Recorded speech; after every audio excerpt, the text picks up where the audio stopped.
Hello guys, how are you? Hope you're fine. Now welcome back to another video about Tron TRX crap. So guys, in this video I'm talking about the latest update of the Tron. But before starting this video, I request everybody to please subscribe my channel for more news and updates videos. Tron holders, my friends, guys, if you look the latest price of the Tron, so 0.073991 USD dollar is the currently live and latest price of the Tron. And furthermore, if you look the changes occur in the Tron, so now the last 1 hour changes is a negative. The last 1 day, the last 1 week changes occur in the Tron is positive.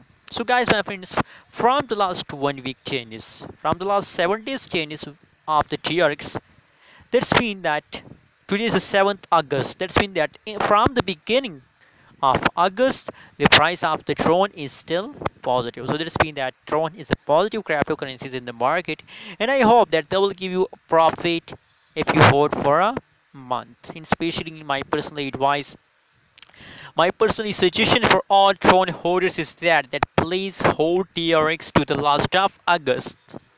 Especially for short-term investor, my friends, hold TRX for the last of August, my friends. Absolutely, the last of August, they will give you a huge profit. So don't miss this opportunity. By now, more and more Tron. You can see, my friends, every day Tron is taking a huge pump. Positive 2.56% the price increase in the last 1 day. Anyways, what is your opinion? What do you think about TRX future? Also share in the comment box, and don't forget to subscribe channel for more news and updates videos.